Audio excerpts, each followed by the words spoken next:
Let me go ahead and start that up. All right, so everything I just talked about won't be in the recording. Sorry. Okay. But it should be pretty straightforward.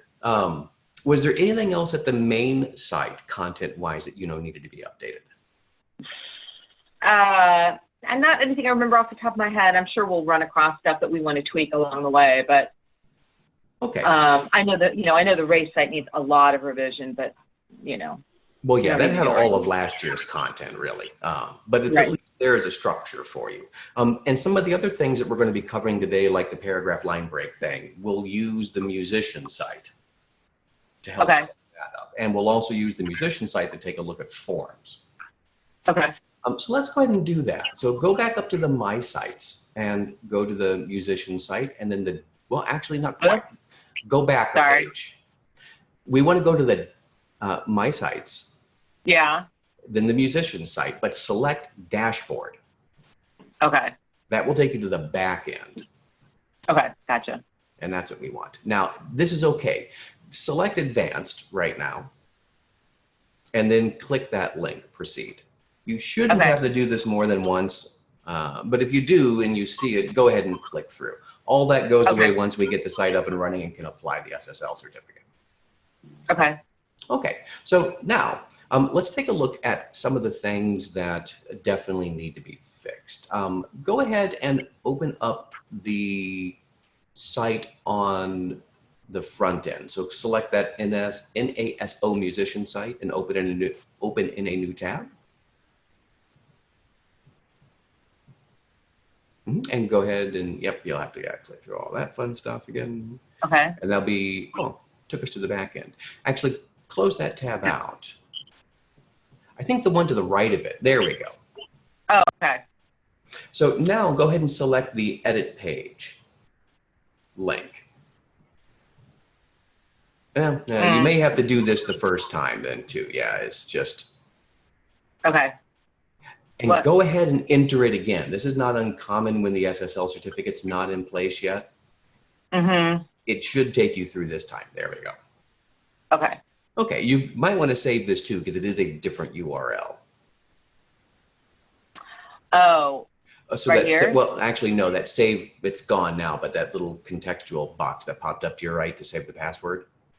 Oh, okay. No worries, it's gone now, but okay. Let's take a look at a few things here. Under Mahler 2, those dates I know should be line spaces, not paragraph spaces. So let's take a look at the September 19th item. Put the cursor at the beginning of September. And go ahead and click backspace. Now click Shift and Enter at the same time. Shift and, oh. There you go. Oh. That's a line break. Oh, maybe I was doing Shift first and then Enter. I wasn't doing it at the exact same time. Right, yeah. The plus sign between keyboard commands means simultaneously click. And the Shift Enter should be relatively easy enough because the keys should be right, next to each other on the keyboard. But that's how you get a line space, not just here, but in Microsoft Word as well. And pretty much I gotcha. Okay, that was the problem that I was clearly having. Yeah. Okay. So now that you see that, that's how to apply it across the board to all these changes that you need to make. Okay. Yeah, it's just kind of a rinse and repeat thing. Those then. Okay. And now you see between that and the, yeah, right there. The Holiday Spectacular, there's an extra paragraph break. You'll probably want to delete those as well. Yeah. Okay. Now, a good habit to get into is I've noticed with a lot of the content that has been put up is you folks have been using bold formatting for headers. Yeah. That doesn't conform with accessibility standards, actually. And it's one of the things that takes some time to get used to, like not using the double spaces thing. Mm-hmm. In this case, scroll back up just a bit again to the top of the page. And let's see, click on the 2019-20 season text. Let's see what I think I put that in as an H2. Yeah, do you see where it switched to H2 in the drop down right above that?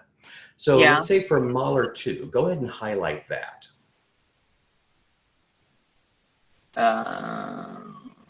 Try right to left. Yeah, there we go. Okay. And now select H3. That's going to be a more appropriate way if you want to make the content accessible compliant. Okay, let me write this down. So instead of the bolding that we were doing to give it some visual definition, we need to pick one of the header options that are up there. Kind of.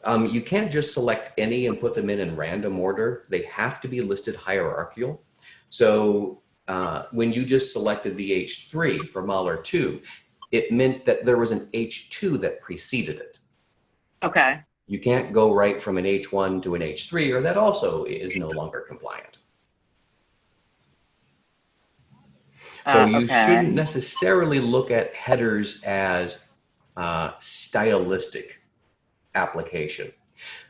Headers are used by screen readers as a recognition of what a header is, so the screen reader reads that content differently as opposed to it all being part of the same sentence. Okay. So was it H2 that was at the top? Where was H1 then? H1 will be the page title, and that's always the case. So okay. So interior H2 page content, yeah, almost always starts as H2. So can you have more than one of like an H2 or an H3, or do they have to go in order? They just have to go in order, and you can go back and forth, and you can have as many as you want. You just can't skip. So I can go back and forth. Okay, Meaning so that now you've done an H2 H3, you can go back to an H2 again if you want. Okay, okay. It's like chess. You have to remember all the rules. Okay, yeah. It's not a bad thing, though, because you get into the same habit with just your word processor habits as well. So that when you're putting the content together there, using the headers there will save you the trouble of manually converting it all when you copy and paste stuff over. Okay, hang on a second. Sorry, I was trying to write and then get my cat to quit walking on my keyboard all at the same time. So mine are sleeping. I'm lucky right now. Well, this one in particular, she's really empathetic, and so she comes around what she thinks are really good times, but it's really usually the worst time of all to come around. So and they know where the hands are, and they know to get right in front of that keyboard. Yep. Yeah, I know, that's for sure. Okay. So say again what you just said. I was busy writing that you can't skip back and forth, that you have to go to like one to the next. Right. You can go from an H2 to an H3 back to an H2. And so long as you don't skip going from H2 to H4 or using an H3 without an H2 previously. You can also have as many of them as you want on a page. That doesn't matter. And can I have multiple in a row? Like I can have a bunch of H2s in a row? Yep, so then, same thing with H3s. Is the H2 then, say, set at a certain font size and then? Correct. Yes. Okay. That's what we've set up in your style settings, is that it does have the different visual look to it. So it will stand out the same way you were trying to accomplish with adding the bold styling to begin with. I gotcha. Okay. So each header has a preset like font, size, and the bold too, I assume, right? Well, actually, I don't think we are using bold for your headers. Okay. It's just larger font size and color. And we also have the font sizes changed across device type. So it's a larger font on desktop than it is on mobile. Okay, gotcha. Yeah, but perspective-wise, it's still always larger than body text, so it's obvious that it's a header. Okay, gotcha. And something else that's kind of a pain in the neck fun thing to do is I notice under Mahler 2, do you see there's the mix between the straight and the curly quotes? Oh, yeah, I didn't even pay attention to that. I was just wondering why we had the quotes there at all, but I don't know why we had the quotes there. I don't know either, actually, but we just copied over what was there. This is something that template I sent will help you with, is that blog template only uses straight quotes. By and large, you want to avoid using curly quotes because they're rendered differently across different browsers. Yeah. My take would be just to take the quotes out altogether. Well, I don't know why they're yeah. there. Well, I yeah do not disagree. But if you do have another instance where it's a legitimate use of a quote sign, this Can is I? another high. Oh yeah, you can go right. Yeah, absolutely. I'm just going to get rid of them. She may not remember that they were supposed to be here if she looks and they're gone. So okay, I'll work on that. Keep going. And now the holiday spectacular, you probably want to go back and change to an H3 as well. Okay. And then what do I do? Do I highlight it to change it? Highlight, right, the whole text, and then you'll go back up to that drop down. Okay. So it was this one, right? Yeah. Uh-huh. And remove the bold formatting while you're there too. There you go. Okay. And now repeat the same thing on high. It's weird. It works better from right to left. It does, yeah. Okay, checkers, get down. Sorry. I specifically got the dog to go off to her play group today, so I didn't have to worry about her. Okay. Okay. Well, you can go back and then make all the other adjustments between spacing on your own. But that should arm you with enough tools now to know, what's going on. The last thing to point out, though, is that concert dress item where it has a manual underline. Yeah. You want to avoid using manual underlines as much as possible. In web use, it indicates that it should be a clickable item. Right. But here, you can probably just get away with removing the underline and then getting rid of the bold and just making it an H3 header again. Yep. Okay.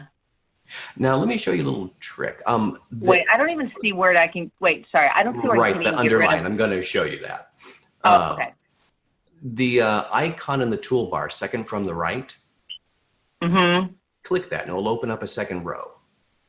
There we go. Now go ahead and highlight concert dress again. And now you should see the little eraser icon in the middle. Yeah. That will remove all the formatting. Oh, okay, good. Okay, so.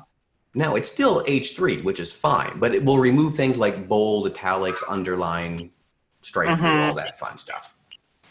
So now go ahead and just for fun, select that update button on the right. Let's commit all those changes. And then go back to the front end page, the tab to the right of that.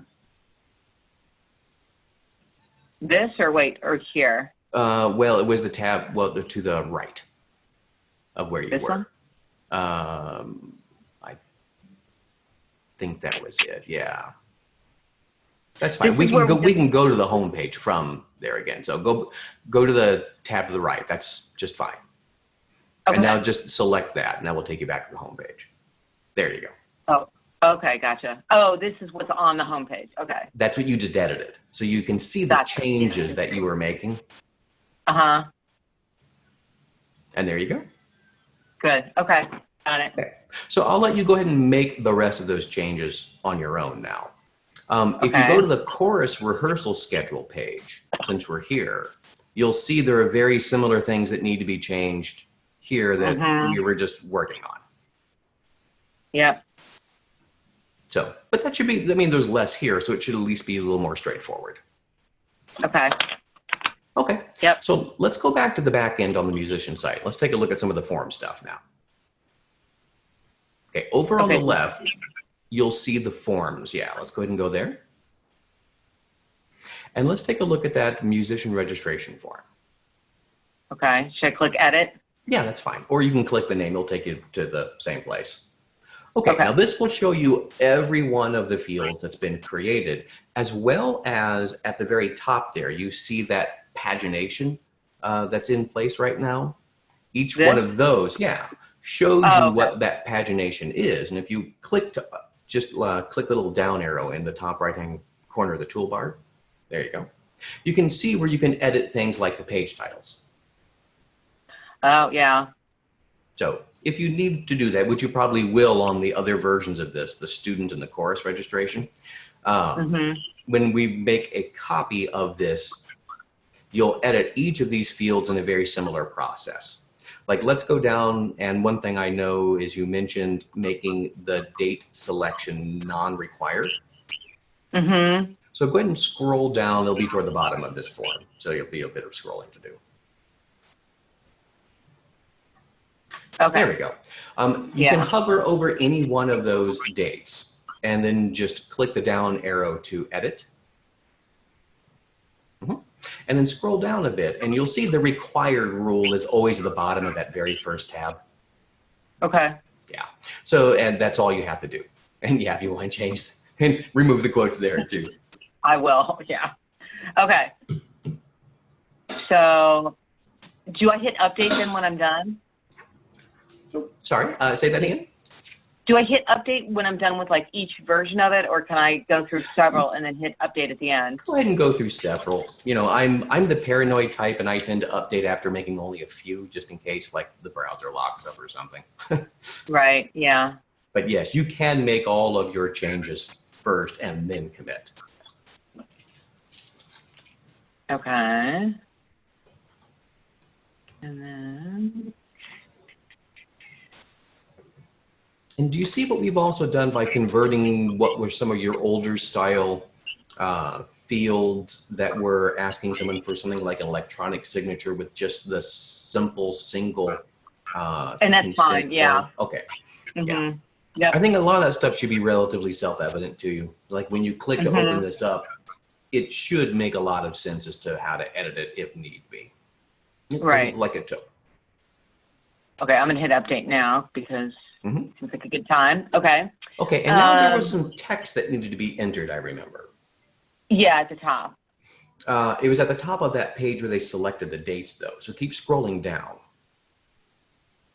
And you want to get to that page there, that section. Do you see that HTML block? Yeah. That's just free form content. If you click to open that one,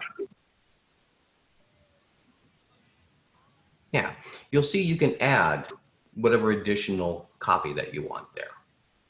Okay.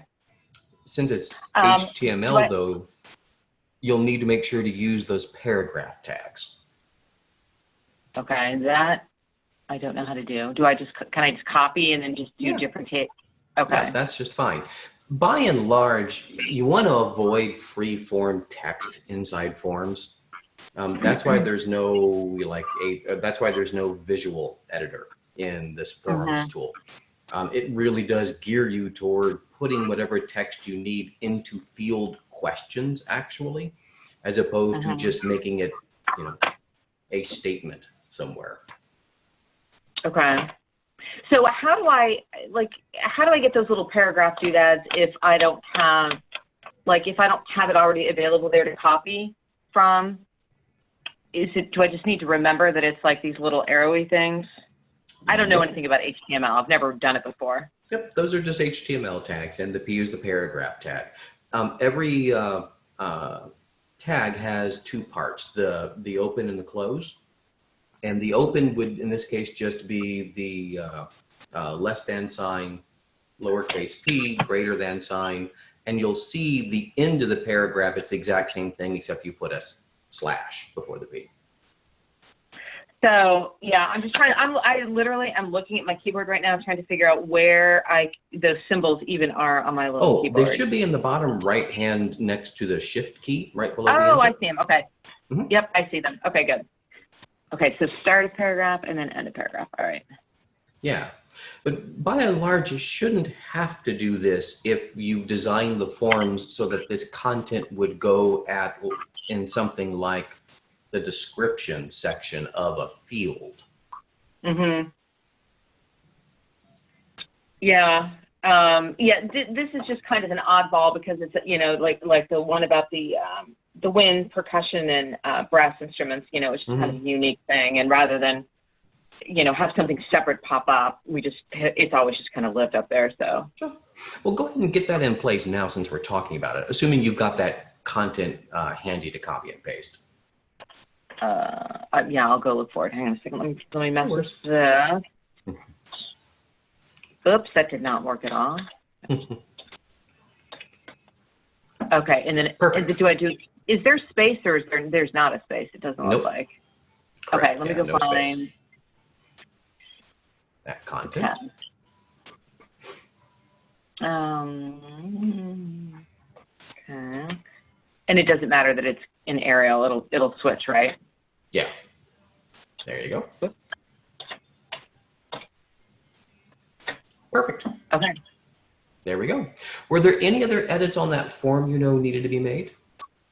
Not that I know of, but I sent a copy of it to our personnel director. I'm sure he'll have something along the way. I'll figure it out when he gets back to me. You make sure when you send him that message, you indicate the potential for needing to click through that browser warning.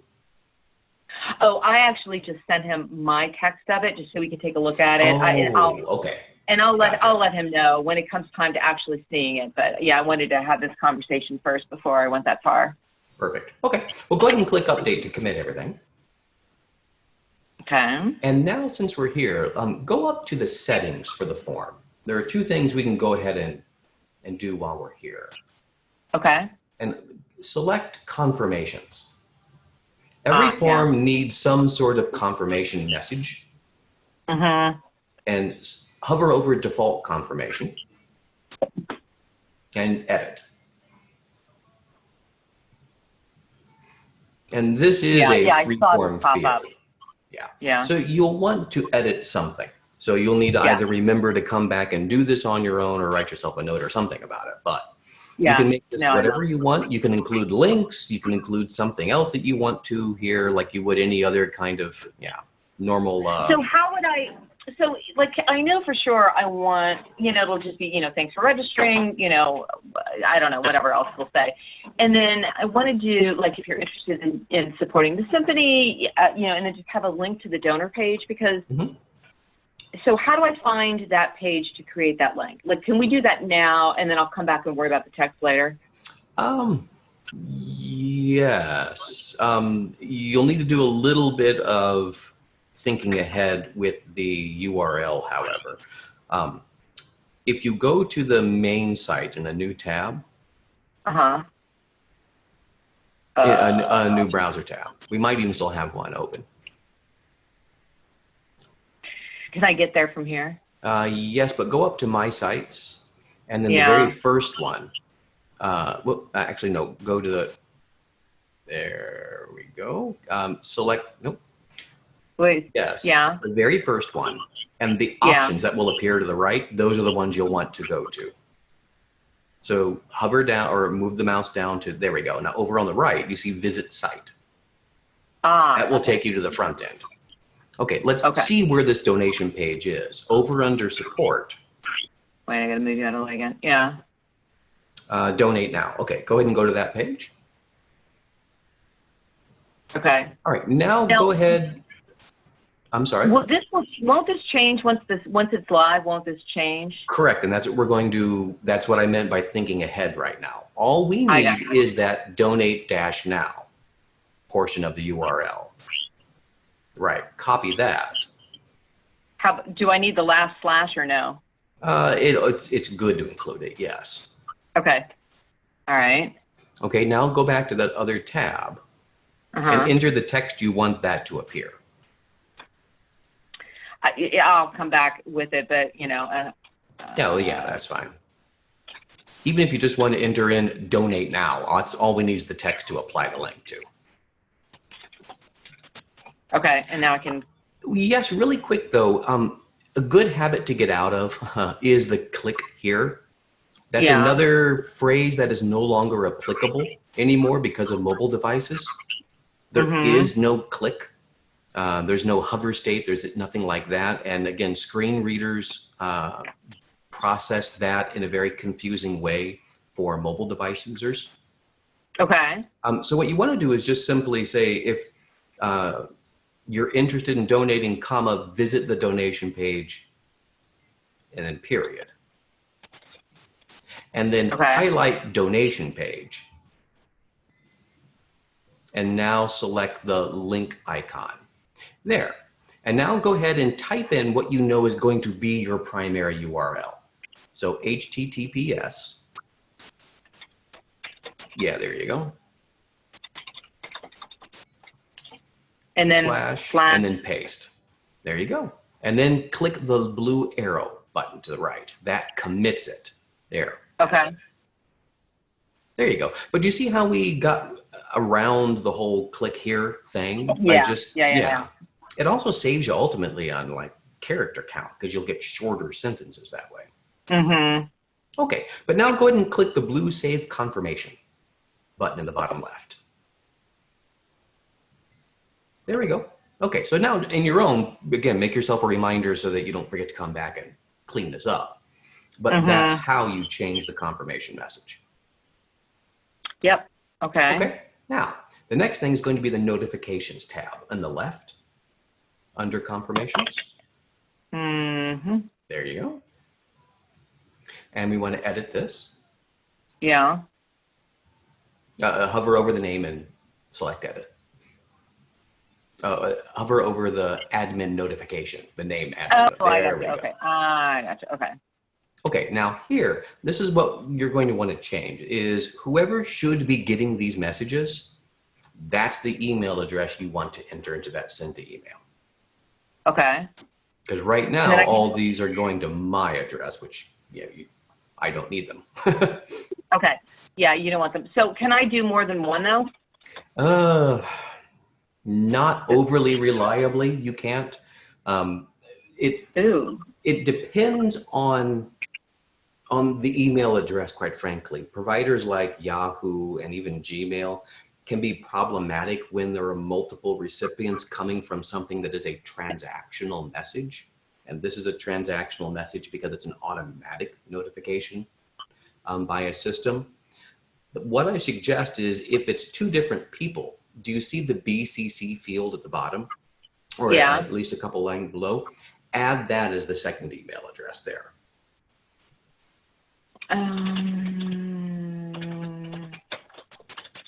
And that'll work?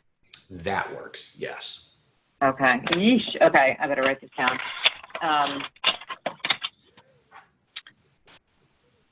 Now, the good news with all this is since these forms are being submitted through the site, is all the entries are stored in the system for you. You can always go back and export these entries as needed, and I'll show you how to do that too.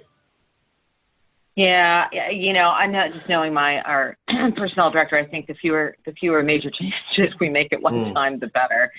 So, well, that's fine. If I can just use the BCC, that will work. Okay. It's a good backup though. If he ever says that there's something that doesn't happen, or all of a sudden messages start getting flagged by his email server as spam, and he's not getting them, you never lose anything. Good. And you're doing what you should be doing, which is making the subject line extremely specific. What I would also do for the subject line is add another space. And then over on the right, you see that little icon with a down arrow on it? Yeah. These are the meta fields or the merge tags from the form. Go ahead and select that. Actually, hover up the help. There you go. You can add all of this information that will list it from the form. What I would do is add first name and last name, at least. Yeah, for sure. And then, add a space between those or else it will run together. Whoops. Yeah, there you go. Okay. But if you take a look at all the different merge tags that you can select, there are quite a few. So just kind of keep that in mind, that if you need something specific, you will be able to insert it that way. Okay. Good. But for right now, since you've got first name and last name in place, go ahead and highlight that and copy it. And we're just going to paste it into the from name.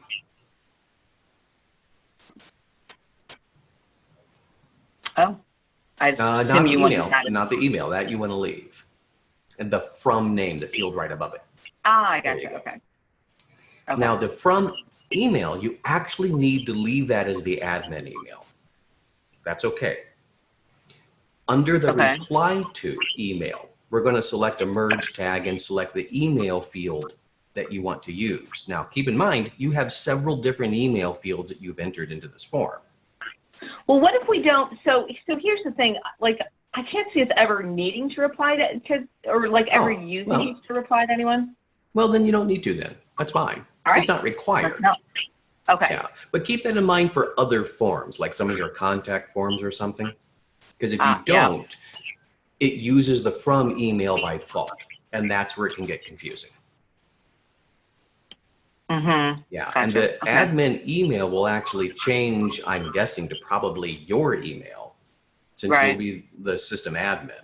So you would Mm-hmm. end up getting those replies instead of the person who obviously should, and then it becomes into a series of messages and blah, blah, blah.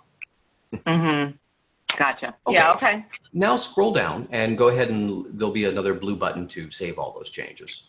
There you go. Yeah, and that's perfectly fine. That warning is just telling you everything that I just mentioned, saying you really do need to Mm-hmm. make sure to use that admin email address there. Gotcha. This is Uh-huh. becoming increasingly problematic with major providers like Gmail and Comcast and Yahoo and some of the others, where they are being far more aggressive with flagging transactional email. And Mm-hmm. it's for good reasons, but it means more stuff you have to deal with.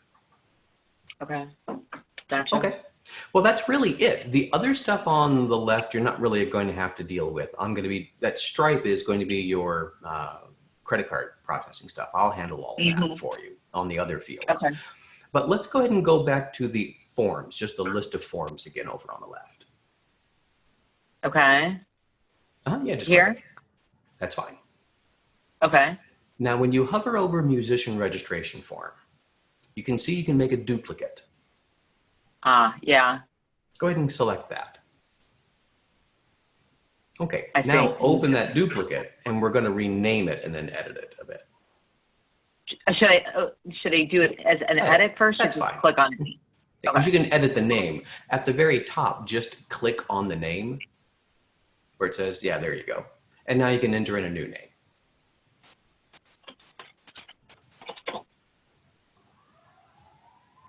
You got it. And then update. Okay. And just to be safe, click update for the whole form again too, just so it commits Yeah. that change. Okay, now you'll be able to start to go through and edit these fields as need be.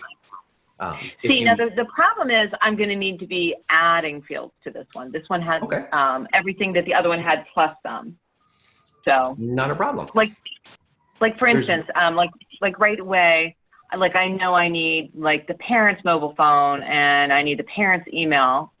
So we could start There's there one maybe. of two ways you can do that. If it's right next to where you've got some other phone fields, the fastest and best way is going to be to copy one that you've already got there.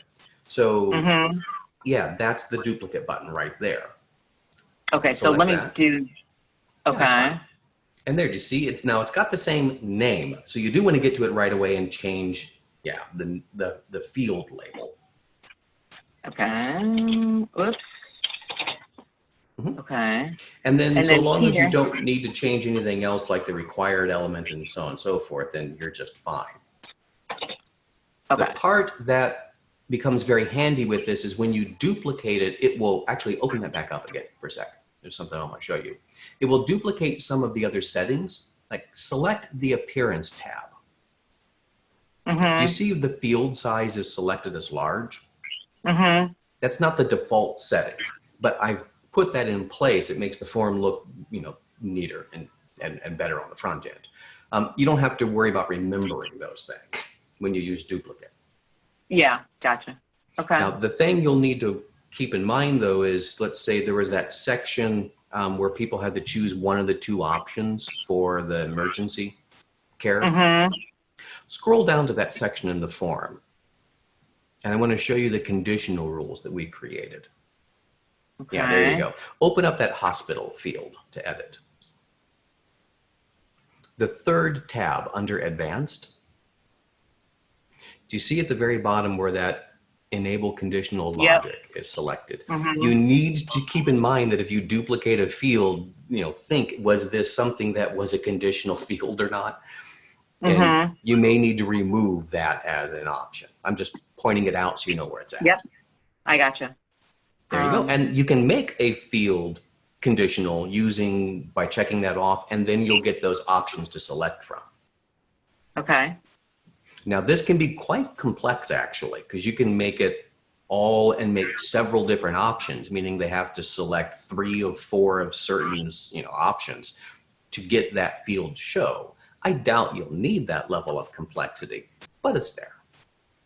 So, so what I'm thinking about is, then we're kind of on the subject, on the donor form that we were discussing, remember I wanted to be able to capture information from donors above a certain level about their comp tickets, about, you know, RSVPs to donor events. And I was hoping I could do something like this, like some kind of conditional, like pop-up if they click something, so that they'll be prompted to give us some more information. That's possible. We'll need to go look at the form to see how we've set that up. Okay. But yes. So are you comfortable now with seeing how the duplicate fields? Now, let's say there's a field that is just new and there's not something that you can duplicate. Over on the right, you'll see all the different types of fields that you can add to the form. Yep. Yeah. The standard and advanced are going to be the only two that you're going to work with. And if you open up advanced, you'll just see the options that are there. Okay. Yeah, it's all pretty straightforward. Yeah, okay. Okay, the only thing I do want to go over is one of the checkbox options. Let's scroll down to the bottom just to show you how to enter in that information. Okay, hang on a second. Where they select dates when they get there. Okay. This part? There we go. Yeah, open up any one of those fields. Now you can enter them in one by one under the choices option, but select that bulk add button. This is where copy and paste can save you a lot of time. If you have it entered into your source as line break, not paragraph break, you can just paste it right in, and every line break the system will interpret as a new option. Gotcha. And if you're something that you use quite often, this obviously wouldn't be an example of that. But you can also save it as a new custom choice. Do you see over on the left all those different options that you have? Those are just prefab, ready to go. If you clicked it, it would apply that over on the right. Don't do that right now, but yeah. Oh, okay, also save your own. Okay, so say that again. So are you talking about over here? I've got these options, or? Yes, but let's say like instrumentation is something that's not uncommon to use. If you create a list of instrumentation, if someone has to like select their instrument, yeah, you could enter that all in on the right and then select the Save as New Custom Choice option. Oh, down here. I see Give that. it a name, and it would then appear over in that list on the left. Ah, okay. So that's something that actually a lot of our users, especially that are orchestras, will do. Is instrumentation is quite common. There's another one I know I'm forgetting. Yeah, like for the chorus, I was going to do voice part. And voice, then I can just, right. Yeah, okay. Yeah, so you'll have to just do that once in a Word document. Use line breaks, not paragraph breaks, and you should be good to go. Yep, okay. Okay, go ahead and click cancel for now, though. And if, say, for example, you want an option to be selected on the front end by default, you would just check off the respective box or radio field if it's a radio field. You mean like right here? Yeah, if you check that on the back end, then that would appear checked by default on the front end. You don't want to do that here, obviously, but that's just a common tool, though. Oh, like when people want you to agree to their email marketing? Gotcha. Yeah, it would be checked right, yeah. That's how you would do that on your end. Okay. Okay, now go ahead and click update, the blue update button, just to make sure we've got everything in place. I'll let you come back and edit this later. When you're done editing it, I'll review it for you, and I'll add the credit card fields in the pricing. Okay. Okay. And then you can rinse and repeat for the course registration too. Gotcha. Okay, good. Okay. And since we're talking about that donation form, let's go back to the main site. So under My Sites, we want to go to the dashboard. And let's take a look at that form. So that will be over on the left. You got it. And yeah, there we go. Donation form. Okay. Okay, so scroll down. Oh, okay. Well, yeah, this is where it's going to be extremely difficult. is you want a free-form donation field. So the only way conditional formatting works is if someone has selected a specific option. It Right. won't work based on what they enter into a free-form field. Well, so how about if I did just like, say, a checkbox, like donors at the $500 level and above, you know, check here and you'll be prompted to give information about your donor benefits or something. Would that work? Yeah, but there's also a lot of human error, and it's one more step that people have to complete. What you might want to consider doing instead is using the confirmation page. Yeah. To redirect. Actually, I'll just show you instead of tell you. Scroll back up. And let's go to the settings and confirmation. Here? Yes. One thing you have the option of doing is, in addition to just the standard message, is we can redirect to a different page. Yeah, go ahead and open that to edit. So what we may do is, instead of using just the standard message, is we'll create a secondary page that will have just the standard thanks for donating, and then another form that if they saying that if you donated over a certain level, then they can select the benefit options that they need. All right. So how would we incorporate that? Would it be a link from here to another form? We would actually just insert the form into that page. At the very top, do you see where it says confirmation type? Yeah. Instead of text, select page. Okay. And now actually select that drop down, select page. I think we even have a donor. I can't remember if we created a page already that was something like collecting the donor benefits or not, quite frankly. No, I don't think it exists yet. Okay, well, we'll just create a new page. But what you'll do is then select that page here as the confirmation, and then put that additional form on that confirmation page. But say somebody donates under $500, so they don't really have any benefits to claim or anything, then they would see the form, but they would see just like a message at the top, like, thanks for donating. You know, if you've donated more than $500, please fill out this form. Otherwise, see you later, or something. Otherwise, thanks for your donation, which is not really any different than the conditional option you were thinking about on the original form. Okay. Although now we don't weigh down the original donation form with one more step. Okay. So we need a new form basically that has whatever information I want to gather. Yeah, whatever you need to gather, precisely. Okay. All right. So you'll just need to put together, you know, a list of what you want in those fields, or if you want, just go ahead and create the form. I can take a look at it for you to make sure it's set up. I'll just do that. It's relatively simple, but it will just kind of facilitate communication back and forth. So.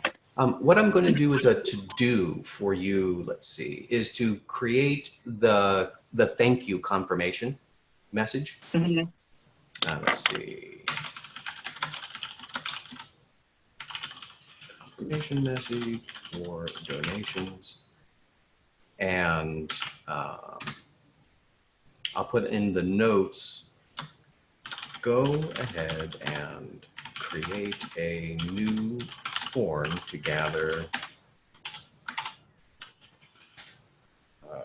donor benefits, and let Drew know the name of the form.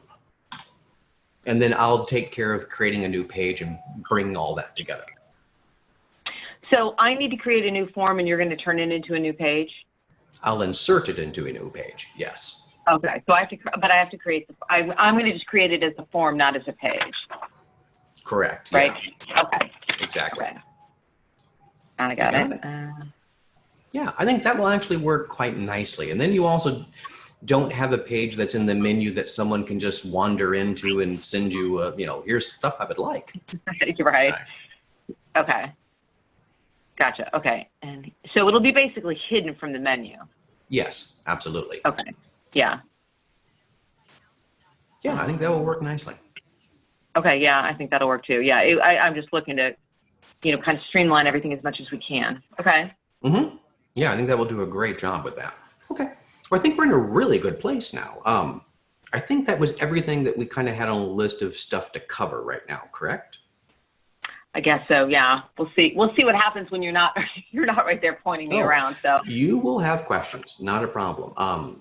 And definitely send them my way. And if something is just simply easier to show me than to tell me, just let me know and I can set up one of these Zoom things anytime. And we can even just take like 5 minutes and just walk through something if necessary. Gotcha. Okay. So just so we know, where do you think we are now on, timeline in terms of, how close we are to being done? Well, I think it's a lot better now than where we were probably like at the end of last week. So let me look and see at the list. I've been marking things off, if you've noticed, on the page architecture spreadsheet. It looks like we need to do the student registration form, the course registration form, the course rehearsal schedule is up now. You need to edit it, but it's at least up. We do need to know whatever new content you want on that musician site. Like I'm guessing the musician rehearsal schedule is probably not what should go on the first page. And if not, then what do you want there? Yeah. You don't have to decide right this second. Right. But yeah, we may keep it like that because that is literally what, the musicians will click on that multiple times with each concert because they can never remember the dates and, and so that gets a lot of traffic and, that's fine. We'll see. Yeah. Well, just consider that though. And anything else they may need to know, like something I've noticed that's not on the musician site we typically see is all the standard, like here's a personnel manager contact information, that kind of stuff. Yeah. If there's any, I know since you guys aren't a union orchestra, if there are any other sort of rules or you have any kind of like, house doctrine document for them, that's another resource to add to the site. Yeah, I suggested to Bob, that if our personnel manager, that if he wants to do like a page where, he can post notices, like, in the event of bad weather, where he could go and say, rehearsal's been canceled or something like that. Exactly. Yeah. And that would be another place that we can do that. There's actually a function that we have that inserts at the top of the page, a special notice. If you ever do find yourself in that situation, let me know and I can show you how to use that. That would be useful to know how to use. I can write the instructions out. It will be really simple, but now that I know you'll need it, I'll set it up for you. Well, I don't know if we will, but just in case we do, it would be nice. Yeah, like if he could, because honestly, I mean, these musicians are going to be like thrilled with these options. I think if we had, at least for now, like an announcement section at the top where Bob can dump stuff in, and then just the rehearsal schedule, I think that would be good for the homepage. Okay. And by announcement, you mean like special announcement stuff, not just like regular? Yeah, material. It would be like, oh, we're offering a discount for musicians for tickets, here's the code, or... Are you going to be entering that information for him? Yes. Okay, then I'll show you how to do that, but that's something that, yes, we can set up. Okay, he won't, he doesn't do any of this background stuff like this.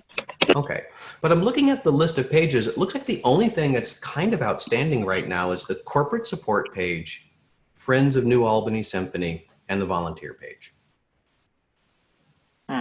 Okay. That's it. The parking map, you just need to get the whole Dropbox thing worked out on your end first. That's easy to add.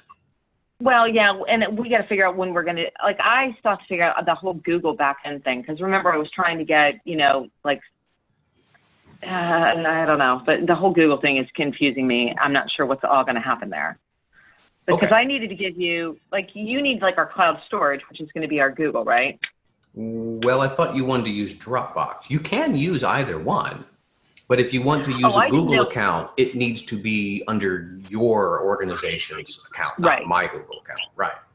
Right. No, and we've got that. Oh, I didn't know we were going to do. I didn't know we had that conversation. I didn't know it was going to be Dropbox. Well, that's what her name. Heather might have said it. Popping, not Heather, but Lane. Lane. Yeah, you might want to have that conversation internally just to confirm. But if there's confusion, it doesn't matter which one you want to use. So if you're having an easier Okay. time using Google and want to use your Google account, we can set up a folder that will just be all your download files in your account and use Well, that. you know what, let's say this, since I still don't have any of the Google stuff figured out on my end, just go ahead and do the Dropbox for now. I just need to make sure I know how to get access to it, because I have my own like personal Dropbox, but I don't have, I got to make sure I have whatever the Symphony's account is. Right, and having to switch accounts inside Google to get to the correct one. Yeah, I know exactly what you mean. I have 5 different Google accounts. Well, yeah, and that's part of the confusion. It keeps flipping over, and then my son and I work on stuff, and sometimes I'm logged in as him, and right.